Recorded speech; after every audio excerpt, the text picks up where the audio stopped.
Sugo Tokiwa, a high schooler with a dream to become a kind and generous king. Well, that's how the story starts. By the end of it, he becomes one of the strongest characters in fiction.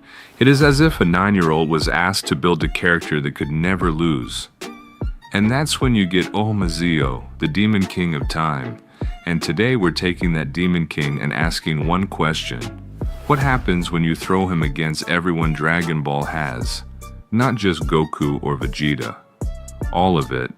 The Saiyans, the gods of destruction, the angels, and Zeno himself. Before you say this isn't fair, stick around, because by the end of this video you'll understand exactly why this isn't the stomp you think it is. Let's start with looking at who Ohma Zi-O is. Oma Zi-O is the future, dystopian version of Sugo Tokiwa. In the original timeline, on the day called Oma's Day, Sugo takes control of every rider power that has ever existed and every daimazine, the giant war machines built from destroyed rider power, and conquers the entire planet. He isn't just powerful. He is presented as the endpoint every single Kamen Rider timeline eventually collapses into, no matter how the story is changed. Then comes his power over time, space, and history itself. Ohma doesn't just fight with his fists. His actual stated power, in his own words, is the ability to unravel space and time itself. A power so far beyond ordinary reality manipulation that even Schwartz, the mastermind who spent the whole series scheming with time, couldn't comprehend it. Feats-wise, this isn't just talk. He's erased entire merged timelines and the rider powers tied to them completely out of existence. He's permanently killed Kamen Rider Decade, a character whose entire narrative gimmick is that he cannot stay dead as long as people still believe in Kamen Riders. Oma Zi-O ended that loophole entirely. He shrugged off having an entire era of Kamen Rider history erased on a conceptual level, and simply returned anyway because his existence isn't tied to those events happening in the first place. He resists having his own timeline stop working on him, even from the very people who invented the ability to freeze time around him. That last point matters a lot because immortality for Oma Zi-O isn't a single gimmick. It works in layers. He regenerates from conceptual and historical erasure. He resists memory tampering. He resists having his power completely absorbed by an alternate version of himself. And you cannot go back in time to kill him, as he is a singularity point, meaning he has no past to alter. Then comes the arsenal. Every rider, past, present, and future. Here's where the composite argument comes in. Ohma Zi-O's gimmick is literally any Kamen Rider that has ever existed in any era is at his disposal. Any rider that has ever been written or will be written can be used by Ohma Zi-O.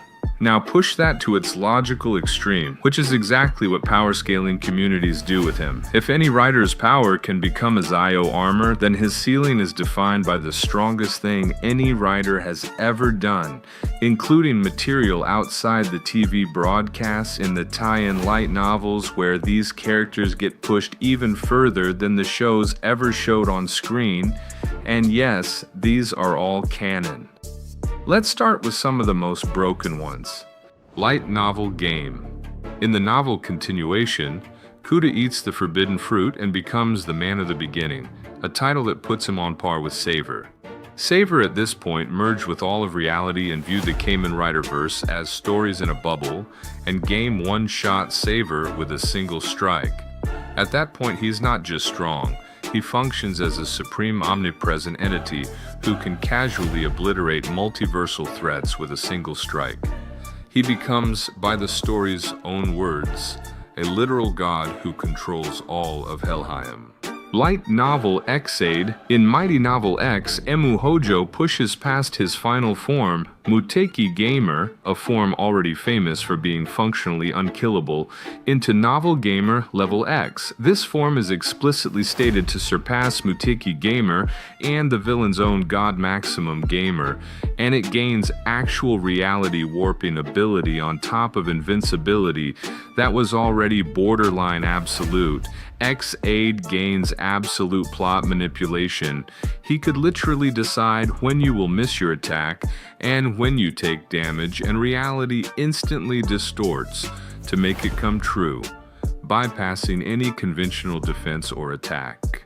Gates Boost 9, Ace Ukyo's final evolution. Gates 9, he sacrifices his mortal body to become a complete god, not a metaphor, an absolute god of desire. The story describes him as transcending himself beyond certain realities, beyond space-time, beyond matter, and beyond every Kamen Rider's power at once.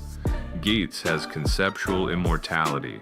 His physical body is merely an avatar, sustained by the abstract concept of human desire. To kill him permanently, an opponent would have to erase desire itself from every living being across the multiverse. Armed with causality, Type 4, causality manipulation, and infinite wish granting, Gates effortlessly outscales 4D future criminals and baseline mythological deities. Decade complete 21. Well, remember those broken riders like X8 in game? Decade possesses all their powers plus every other Heisei riders along with 01 in his arsenal. The very plot of Kamen Rider Decade was that his existence was tearing apart the multiverse just by existing. He also scales to any universe he is present at to match their levels and destroys the universe he's in. Not to mention he got one-shotted by Ohma Zi-O after Oma Zi-O brushed off his final attack ride, an attack which channels the powers of all the riders present in his arsenal. Saber Wonder Almighty. Now add one more piece. Kamen Rider, Saber's Wonder Almighty form. In Kamen Rider Saber, the entire world is described as originating from a single source text called the Almighty Book. A book that supposedly contains all knowledge, all concepts, and the entire framework reality is built on, treating human history as barely a fraction of its contents. When that book is destroyed and the world itself ends, Tuma, as Wonder Almighty, is the one who rebuilds it, not repairs it, rebuilds the entire world and the Wonder World, time, history, and the future completely from nothing, functioning as a true successor to the Almighty Book itself. That's the kind of feat that pushes a character from reality warper into author's reality from a conceptual blank slate. And these are all the powers without adding on all the other absurdly powerful writers and secondary writers, and even villain writers across the entire franchise.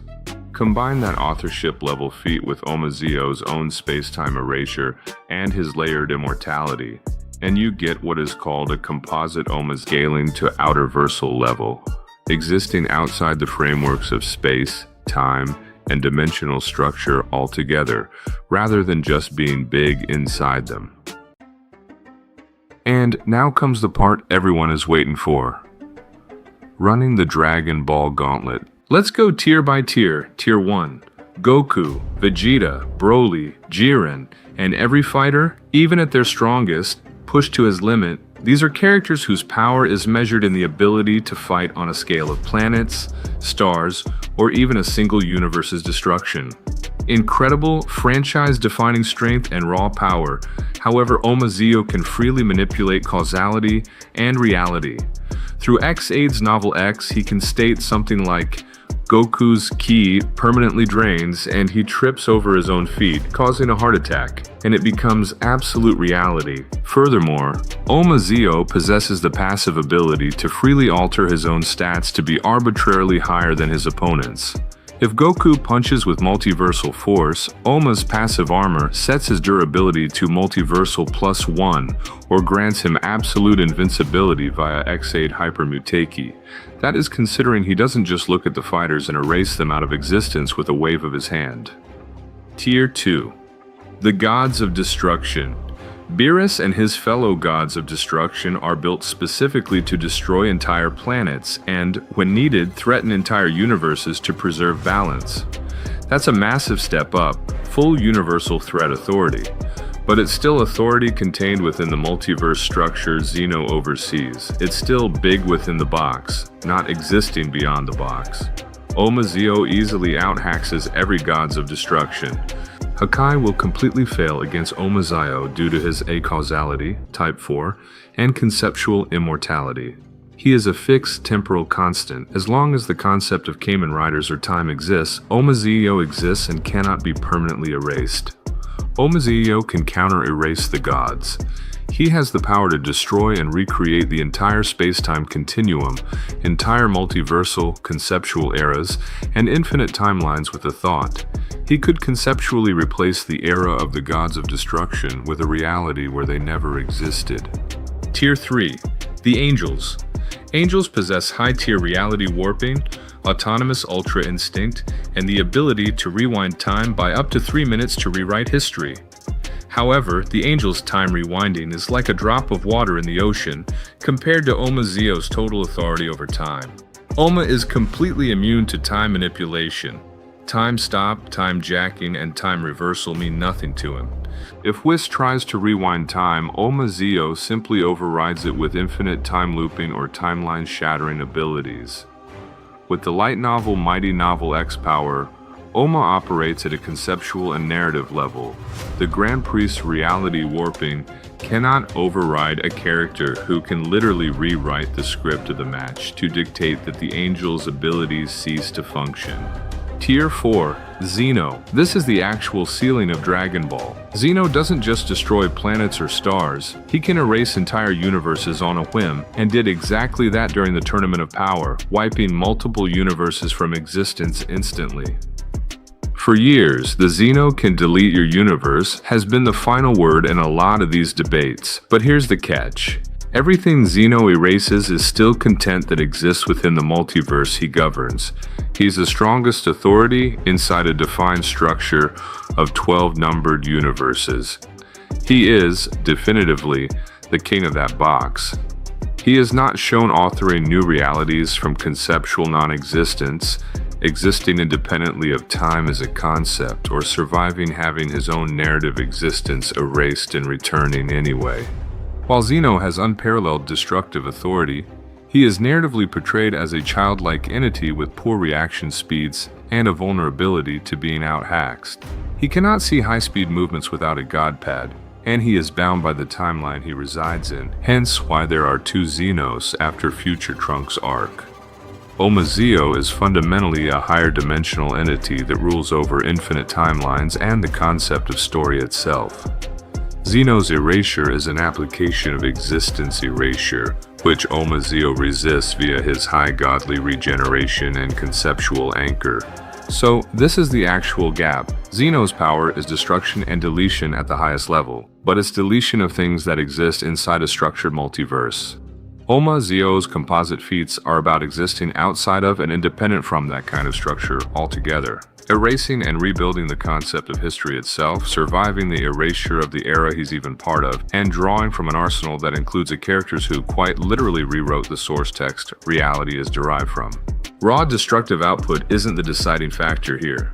Versus debates at this level aren't usually decided by damage numbers. They're decided by whether a character's power operates on the same axis as their opponents at all. And a composite Ohma Zi-O's, built from his light novel and all of the TV series, is arguing to exist on an axis Zeno's power was never built to reach. And with that, the battle comes to an end. Goku's strength. Beerus' destruction, the angels and the gods, and not even Zeno himself. None of it is enough to stop this tyrant, because when Dragon Ball fights through overwhelming power, Oma Zi-O fights through the very concept of time and history against the Demon King of Time. There is nowhere to run, because no matter how far you travel, he is already waiting for you at the end of your timeline. You call yourselves gods, yet you still exist within time. He does not. He is the beginning. He is the end. And if your history stands against him, then the history itself will kneel.